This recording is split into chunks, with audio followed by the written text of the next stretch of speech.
Šiame vaizdo įraše parodysiu tiksliai, kaip naudoti specialų reklaminį kodą Incogni, kuris gali sumažinti kainą iki 60%. Jei galvojate apie savo asmens duomenų apsaugą internete, tai yra lengviausias būdas gauti didžiausią įmanomą nuolaidą. Ir aš, žingsnis po žingsnio, padėsiu jums visą procesą. Norėdami aktyvuoti kodą, viskas, ką jums reikia padaryti, tai paspausti reklaminę nuorodą aprašyme po šiuo vaizdo įrašu. Ši nuoroda nuves jūs tiesiai į Incogni svetainę, kurioje pamatysite nuolaidos kodą, rodomą puslapyje. Paprasčiausiai nukopijuokite kodą į iškarpinę, jums jis reikės apmokėjimo metu.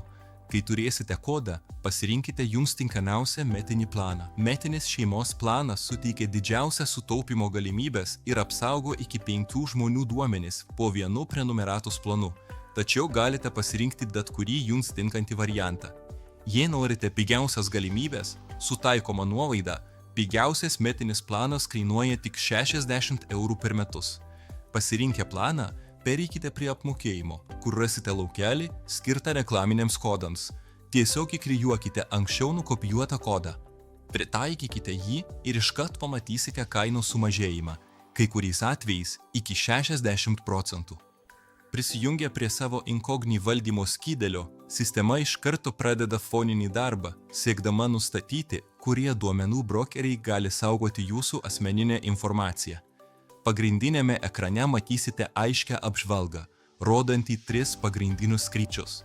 Kiek duomenų šalinimo užklausų buvo išsiųsta, kiek įmonių jau ištrynė jūsų duomenis ir kiek bylų vis dar yra nagrinėjamos. Incogni automatiškai rengia ir siunčia teisinės užklausas jūsų vardu, naudodamasi tokiais reglamentais kaip GDPR ir CCPA.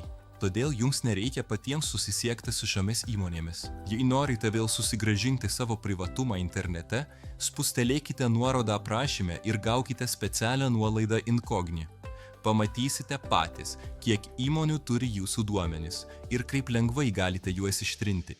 O jei norite daugiau patarimų apie internetinį privatumo apsaugą, nepamirškite užsiprenumeruoti ir paspausti vartelių ikoną, kad nepraleistumėte būsimų vaizdo įrašų.